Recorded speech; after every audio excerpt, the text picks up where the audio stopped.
Hey guys, so as you can tell by the title of the video, this is not going to be a whisper video. I'm going to try to do a soft-spoken one to see if you guys like that, and if you don't, then I'll never do one again, I promise. But just as a little experiment to, try out different things. So I hope you like it, and I was thinking doing half soft-spoken and half whispering, so I think I'm going to do that. So I'm going to read 2-3 stories soft-spoken first, and then at the end of the video I'm going to do a whisper one, so hopefully that kind of gives best of both worlds is what I'm hoping for. But yeah, anyways, thank you so much for the support of my channel lately. It's been very, very, very, I've been very happy to see it, so thank you so much. And for everyone that watches and likes my videos and comments, you don't even have to comment, but I appreciate you so much. You have to know that I really do. So yeah, I really just want you to know that mainly that's my goal. So yeah, anyways, let's get right into the spooky, scary stories. Alright, bye. Oh, not bye, but you know what I mean. Okay, here we go. About 5-6 months ago, my partner and I were struggling to find an apartment with a landlord that would rent to us. With the arrival of our daughter approaching quickly, we were becoming quite desperate in finding a place to move into. Eventually, we found a relatively inexpensive 2-bedroom apartment for rent, and the landlord happily rented it to us. About a week before we moved all our belongings into the apartment and unpacked, my daughter had been born. We began filling the walls with artwork and placing decor amongst the various countertops and shelves. My partner was very enthusiastic about arranging and decorating everything to make it feel like a home. Around a month after living in this apartment, I grew to feel a little uneasy around nightfall. I brushed it off as me being a new father, thinking it's simply me being protective over my new daughter and my partner. At about 3.5 months of living in the apartment, aside from the occasional uneasiness during the night, everything felt okay and safe. One night, I had been laying on the couch at about 2 a.m. The way the unit is built allows me to see straight down the kitchen/hallway to where the bathroom and main bedroom doorways are when I was laying on the couch. As I was laying there, I began to see a swift, dark apparition go from the bedroom doorway to the cabinets in the hallway. It began to look as something kept running back and forth from where my partner and child were sleeping to the unit beside us. This sight made me feel a little concerned, so I went to the bedroom with my sleeping family and went to bed. The next week, my partner and I were sitting on the couch together in the afternoon. My partner was breastfeeding our daughter, often looking at the TV while I played video games, or glancing down at her phone. She'd been positioned the same way I was when I seen the shadow a week prior, and I was facing perpendicular to her towards the television. "Babe," she said, with a surprised look on her face, "I just saw the tip of a white dress go into the bathroom." These words made the hair on my neck stand up, and I began to feel fearful this time. She'd seen the frightened look on my face, and I turned to ask if she was sure. "Yeah, don't be afraid though. If it was here to hurt us, I would probably feel scared too. Just light a smudge," she told me. My partner and I are both First Nations. Because of the culture, teachings, and beliefs we both grown up on, we're both very aware of the existence of spirits or ghosts, and how to best deal with them. My partner definitely has more paranormal, spiritual experience than me though. Smudging is simply the burning of sage, and we've used it every time we experienced any of these phenomena, as we believe it is a spiritual medicine that provides protection and cleansing against any negative energy or entities. Around our 4th month living in the apartment, my partner and I began experiencing objects being moved outside our view, and heard unexplainable sounds. The first time this happened was when we heard the scuffing of shoes or high heels being dropped around the corner by the front door. This happened late at night again, probably around midnight. Immediately I thought someone had entered our apartment, so I opened my pocket knife and whipped around the corner quickly. There was nothing there but the high heel in the middle of the doorway, which had originally been placed on the shoe rack neatly with all of the other shoes. My partner and I smudged and went to bed once again, as we weren't interested in experiencing any further events as such that evening. We began to feel watched nightly and felt a presence around us often. My partner and I reached out to our family members asking what we should do, and they suggested feasting whichever entity is occupying our home. In our culture, feasting spirits is part of our responsibilities, and when they make their presence known like this, it usually means it's time to feast them again. I prepared some food. My partner and I prayed for it. We placed it in a small wooden dish and then left it out in the apartment. From the beginning of the 4th month to the middle of it, we began experiencing paranormal events almost daily. A week ago, my partner heard our rocking chair in the living room knocking against the wall. And 2 days ago, she'd heard the cardboard from our daughter's new crib rustling in a way that didn't sound like it could have done by itself. Although we were both long overdue to feast, doing so didn't alleviate the events we'd been experiencing in our apartment. The feelings of uneasiness during the nighttime grew into a moderate anxiety for me. On a few occasions, my daughter, who was 4.5 months, would suddenly wake up screaming bloody murder. Sometimes we'd leave her to play with a toy in her swing while we'd do dishes down the hall, and on a few occasions she'd begin screaming like the few times she did waking up. It's also our beliefs that because infants are new to this physical world, their perceptions are closely intertwined with the spiritual world. So we grew concerned with the idea that she might be seeing this entity or entities that is occupying our apartment. Last night at around 3 a.m., we had been sleeping in the bedroom at the end of the hall.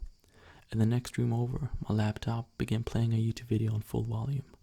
It was loud enough to wake both of us up. I knew that I'd been watching YouTube videos prior to closing the laptop and going to bed, but I've never recalled a time where my laptop, or any laptop for that matter, began playing any media while closed. I didn't even have the volume on full blast either. This is the most paranormal activity I've experienced in my entire life, and even for my partner, I could sense that it's becoming a thing and frightening for her. On one hand, we feel that because of the stress and isolation of this pandemic, maybe our negative emotions and energies are attracting entities of ill intent. On the other, we feel that maybe other residents within the building are bringing these entities here. Regardless, any reasoning as to why this is happening is just speculation. We will never truly know why. Someone pretending to be my mother. We have long moved from that house, but the incidents haunt me till this day. This happened about 10 years ago. I'm now 21. We have a small family, my mom, me, and my father. My father worked from 7 a.m. to 9 p.m., so he was not at home for the most part of the day. My mother taught at a local preschool and was home by 1 p.m., and I'd come home from school around the same time. One day I came home from school and called out for my mother, but I got no reply. I went into her bedroom and saw her sleeping. I figured she must be tired, so I didn't bother. I made myself a sandwich and went to her room and slept next to her. She started stroking my hair, not really saying anything, and I fell asleep. It would have been around 30 minutes when I heard the doorbell ring and got up and saw that my mom was not in bed. I went out and opened the door and saw my mom, still in her work clothes. I was confused and she frantically apologized to me, getting late as one of her students had an incident at school and asked me if I had eaten anything. I was confused but replied that I made myself a sandwich. I didn't tell her anything. A few days passed. It was Saturday, so both of my parents were home. We planned to go to the park, and I jumped into the shower to get ready. I was taking my shower when I heard the bathroom door open. I couldn't see who opened it as the shower curtain was blocking my view. I heard my mother's voice. She kept my towel on the stand, and I only got a glimpse of her hand. She said that we weren't going to the picnic anymore. I was sad. I come out of the shower crying and asked my mom why we were not going to the park, and she asked me who told me that. I told her that she did, and she said that she didn't come inside the bathroom. After this, I'd hear movements around the house and hear a woman hum a peculiar tune in my mother's voice, but I knew it was my mom. Luckily, we didn't stay in that house for long and moved out a month later, though I still hear that tune at times, but now I don't see anyone. So now it's over to the whisper part of the video. I think I'm being haunted by Shadow Man, and it's starting to get bad. Hello to whoever's reading this, all of which I'm going to tell is true, and I still experienced most of this stuff today. Please feel free to leave any suggestions that might help, because I'm willing to try almost anything at this point. Ever since I was a little kid, I've seemed to have a special sense for the paranormal. I would constantly see or hear things others didn't, and had so many imaginary friends that seemed so real to me at the time that I often would question now if there were something more than imaginary. I had one thing that I always see that I know for a fact is not imaginary though. I can only describe describe it as a plain black shadow figure. It's very tall, maybe about 6 feet to 6.5, and it seems to be wearing a suit with a top hat on its head. I started seeing this figure around the age of 6. It started off as very brief encounters. I would occasionally see him out of the corner of my eye or creepily watching me from the other rooms. I simply brushed it off at the time because, well, I was 6 and didn't think anything of it. But as I got older, it seemed to grow stronger. It began turning off lights, turning the sink on and off, stealing things, moving objects and furniture around. I know it was him who did it because I would always see a glimpse of him before or after the events occurred. It also weirdly would happen whenever no one else was around, so eventually when I'd bring it up to my parents, they wouldn't believe me. The only things they did notice were the toys that simply vanished from me. Of course, they just blamed it on me being young and not being able to be responsible for my stuff. These events continued throughout my childhood. I pretty much had accepted the fact that this thing was now part of my life, and I was just gonna have to deal with it. I will admit though, I did feel like maybe I was going crazy because it didn't matter where I was or what time it was. It always seemed to be there, watching me. Now skip forward to about a year ago. I was talking to one of my brothers at the kitchen table. I had brought up the idea of getting a Ouija board to see if all these stories people told me were real. My brother wasn't completely on board with that idea, but me being me convinced him otherwise and bought the cheapest board I could find. It ended up being around $20. Now, I won't lie, I was excited to use the board. I definitely believed in it, but didn't believe it was capable of releasing any evil. My hope was with the board I could somehow communicate with the Shadow Man that had been with me all these years, but I was fine with communicating with it just about anything in all reality. I've since had so many experiences with that board, most of which being horrifying experiences I will remember for the rest of my life, some of which still affect me today. Those are totally different stories for another time, but I firmly believe that this one specific time is what truly made this Shadow Man gain the most power. It was a summer day, and I decided I wanted to play the board again.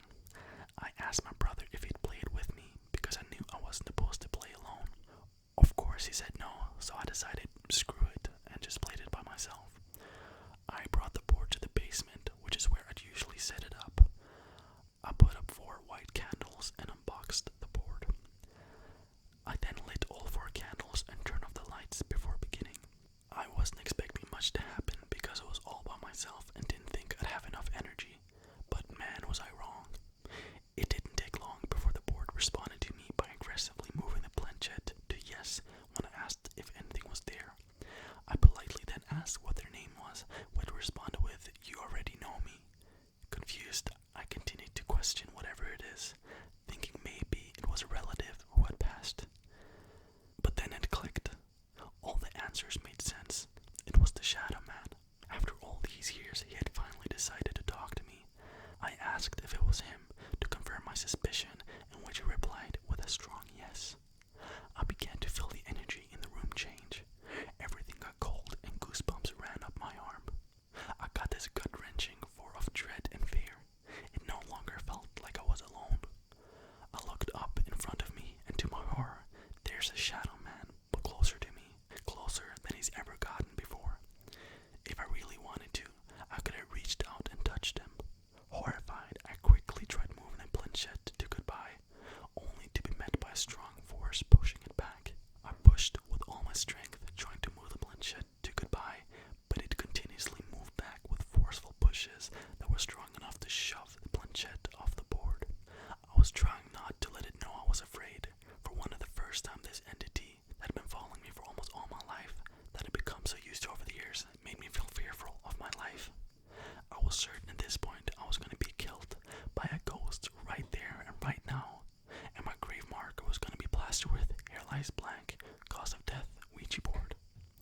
No, but I really was shitting bricks. I eventually got out of desperation, took my hands out of the planchette, picked it up and slammed it into goodbye. Now I know what you're thinking.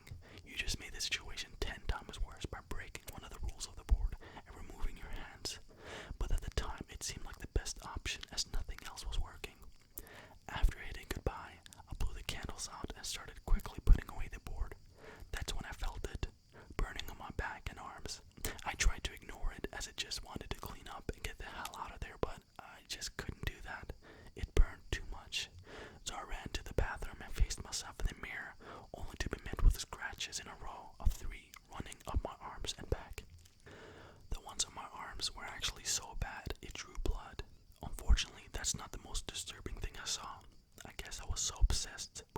obvious scratches that when I finally took a real glance in the mirror, he was there.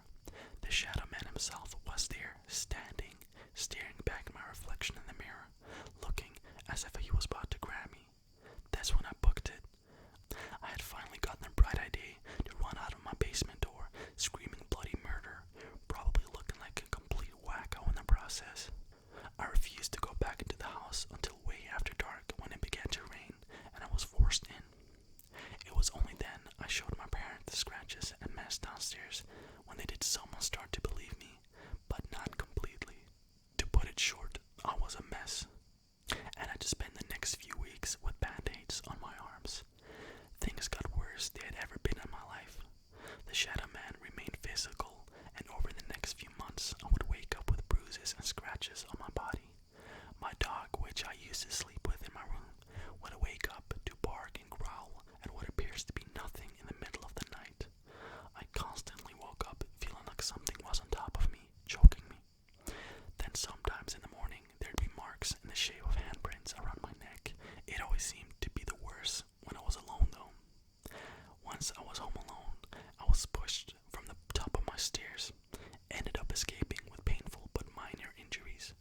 My parents believe me somewhat right now, but still not completely, even after being shown proof. So I'm practically alone in this. I tried cleansing the house and me, but it only seemed to make it mad. I even reached out to a friend whose dad was a priest to get holy water to cleanse the house further with. It didn't work though. I even tried getting rid of the board by throwing it in the trash only for it to return back to me, not once but multiple times. No matter what I did, I could not get rid of the board or this evil shadow man. And that leads me to today. I still live in the same house and still have the board I used that day. I've tried multiple things, all which haven't worked, so I'm open to just about anyone's suggestions. The physical, emotional abuse by this entity still continues. Maybe not as often, but it always happens eventually, almost as a reminder that he's still here. Let this stand as a reminder to never screw with the paranormal. It's real and not to be messed with. Alright guys, that was the last story. I ended up being just one story whispering, but it was such a long story, so I decided to just do one. Hopefully you enjoyed it. Let me know what you think about the first part. I'm intrigued to see if you like that. If you don't like it, then I'll just do whispering from now on. Personally, I like whispers more than soft spoken, but I decided to try to see if maybe some people like that too. So anyways, thank you guys so much for watching. I appreciate you so much, and I'll see you on maybe Sunday, but most likely I'll see you on Monday with a video I'm very excited about, which was suggested to me, and yeah, you'll see when it comes on Monday. So yeah, thank